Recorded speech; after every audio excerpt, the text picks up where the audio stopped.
खूब बढ़िया चल रहा है। बहुत वहाँ तो करीब 8-10 हजार लोगों के रहने की व्यवस्था है। हाँ जी। अच्छा। 8-10 हजार साधक आते रहते हैं। हाँ। जब मैं वहाँ रहता हूँ और फिर उनको जो है वो वहाँ से प्रशिक्षण पाते रहते हैं। अच्छा। काफी बड़ी जगह है। अच्छा। करीब सब मिला करके करीब 1000 एकड़ जमीन है। अच्छा। सब अच्छा। मैं तो वहाँ बहुत कम रहता हूँ। हाँ जी। भ्रमण जी महाराज।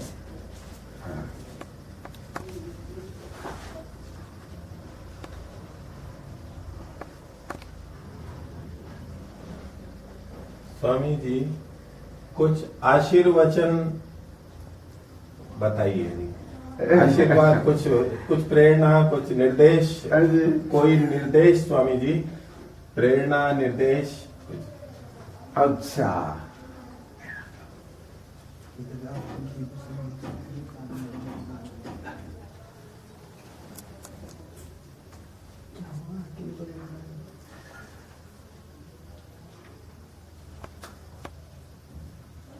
एक तो ये बात है कि आप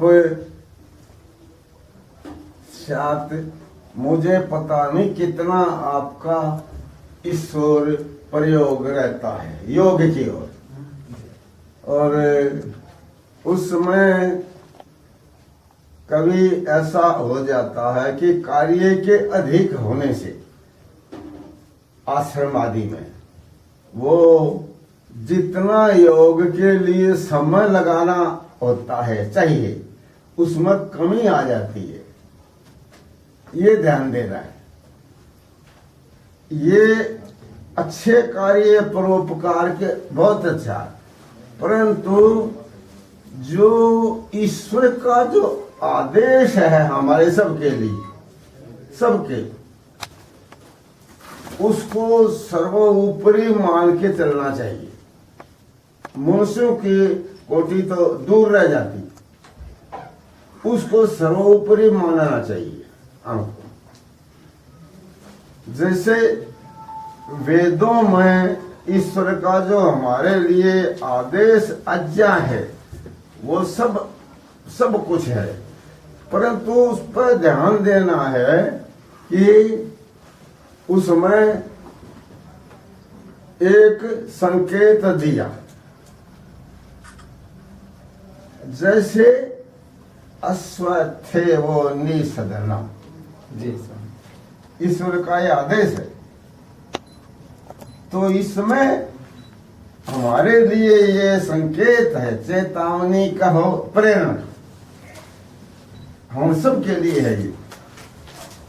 और उसमें अंत में कहा सनवर्थ पुरुषम, अंत में ये पद है। इसलिए ईश्वर को जानो, ईश्वर को प्राप्त करो। ये कभी बार असावधानी से ये हमारा ईश्वर का जो आदेश है वो गौण न बन जाए, तो वो सदा मुख्य ही रहेगा, गौण कभी नहीं होगा। और इसमें आपका स्वास्थ्य अच्छा बना रहे और आगे आप इसके लिए जो है अपना समय लगाते रहना चाहिए सदा, और उसमें एक मात्रा बनाई जाए कि इतना समय परोपकार में देना है, एक सीमा है।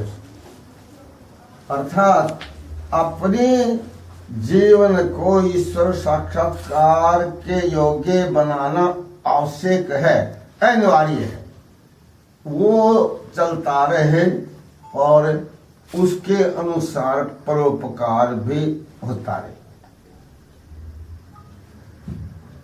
जी सर। और हम जो वेदों में और ऋषियों के ग्रंथों में जैसे हम ईश्वर का गुण कर्म स्वभाव जो पढ़ते हैं, ये जो है इसमें ये देखना है कि हम जीवों के लिए ईश्वर कितना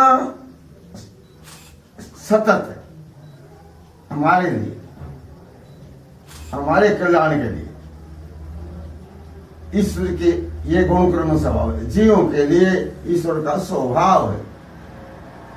सभी जीवों को ईश्वर ये चाहता है कि ये शरीरधारी जितने भी हैं पशु उसको हटा दो। इन सब के लिए जो है वो ये है कि ये मुझे प्राप्त करें, हमारे लिए मुझे जाने। न अन्य पंथा विद्यते अयनाय, ये वहां है। और कोई भी मृत्यु से छूटने का और अंतिम प्रयोजन पूरा होने का मार्ग और नहीं है। ऐसे करते रहें। इससे वैसे आप बहुत कुछ कार्य कर रहे होंगे, वो ठीक है, पर उसकी मात्रा बनाई जाए। आपके लिए जितना बैठना आवश्यक हो उतना उसमें बैठे और उसमें समय लगाए। ये जो सारा आता है, अब ये देखने को मिलता है। ये कभी कभी ऐसा देखा जाता है कि विद्वान बन जाना एक स्तर है, वेदों का अंग पांगों का बन जाना एक स्तर है, ठीक है। परंतु ईश्वर साक्षात्कार करना, प्राप्ति करना, ये फिर भी दूर रह जाता है। ये भूल कहिए, सावधानी कहिए अथवा तीन ऐसा कहिए, वो उसको ईश्वर से रोकती है। तीन ऐसा पुत्रेशना, वो धारा दूसरा भाग है। धारा, ये धारा जो है ये स्थिति है, इसमें वो नहीं टेक सकेगी। तीन ऐसा वाली नहीं, तीन ऐसा वाली धारा बनी रहेगी तो मोक्ष की धारा जो है वो छूट जाएगी। इसलिए इसको बड़ा सावधानी से करना। और आगे हम पढ़ें तो करना, स्वयं साक्षात्कार करना और औरों को करवाना, यहां तक पहुंचे। ये इतना, इसलिए ये ईश्वर की कृपा तो है ही, इतनी है कि इसका वर्णन नहीं कर सकते।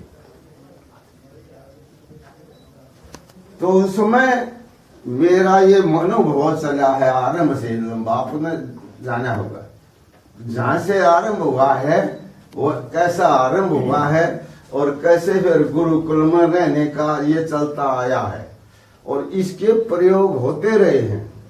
और मन प्रयत्न ये किया है, इसमें ये जानना चाहिए मैं जो कुछ बोल रहा हूं, जो वेद की जो विद्या है, ऋषियों के ग्रंथों से विद्या, ये मेरी अपनी विद्या नहीं है, ये विद्या जीव की नहीं है। ये सारी सत्य विद्या जो है ये ईश्वर की है सारी।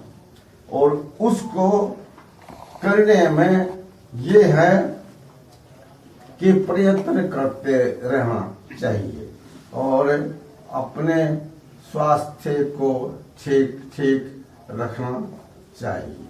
और मैंने ये प्रयत्न किया है, प्रयत्न ये विद्यालय भी इस उद्देश्य से खोला गया था कि ब्रह्मवेत्ता और दर्शनों के पढ़े विद्वान हैं वो जो है इसमें हों। और ये परंपरा जो वैदिक योग की है क्रिया रूप में आनी चाहिए, विद्या रूप में आए पर उसका क्रिया रूप भी आ जाना चाहिए। तो क्रिया रूप नहीं आता तो किम ऋचा कृष्यति, ईश्वर का ये उपदेश है। ये इसीलिए है जो ईश्वर को नहीं जान पाया, नहीं जान सका तो वो वेद के पाठ मात्र से क्या करेगा। ये तद्विदु, और जो जानते हैं वो नित्य आनंद को प्राप्त करते हैं। अंत में ये कहा, तो मैंने ये प्रयोग किए जितने मेरे अनुभव में आ सका योग का विषय, ये करते करते औरों को अधिक से अधिक उसको बताने का प्रयत्न किया। और मैंने जो योग दर्शन पर लिखा है ना, उसमें प्रयत्न ये किया है, शिक्षण जैसे दे रहे हो, अनुभूतियां जैसे होती आती, जैसे जैसे उसको इस ढंग से समझाने का प्रयत्न किया। व्यवहार में वो चतुर्भी प्रकारी विद्युक्ता भौतिक व्यवहार काल, श्रवण मनन निधि ध्यान साक्षात्कार, आगम काल, स्वाध्याय काल, प्रवचन काल, व्यवहार। ये व्यवहार काल चौथे पर विद्या उसमें पूरी मानी जाएगी जिस समय वो व्यवहार में आएगी। यहाँ आकर इसी प्रकार से मैंने प्रयत्न किया कि ऐसे विद्वान, दर्शनों के विद्वान, ये आचार्य जी जो कह रहे, ये तैयारी, ये वहां भी तैयार हो रहे हैं वैसे, और यहाँ आचार्य सत्य जी भी करते। और इसी प्रकार से जो है चलते रहे, तो ये वैदिक परंपरा जैसे ऋषियों की होती थी, वैसे वैसे विद्वान चलते रहे, तो पूरे विश्व में धीरे धीरे ये विद्या जो है यथाशक्ति आगे आगे बढ़ती जाए, और जो अपना जीवन जिससे सफल होता है औरों का करवा सकते हैं। आप बहुत कुछ जानते हैं और ये आपका स्वास्थ्य ठीक बना रहे, अच्छा बना रहे, और आपका योग का क्षेत्र भी ऊंचे स्तर तक आगे ज्यादा चलता चला जाए, औरों को भी आप इसी प्रकार से सफल बना सके।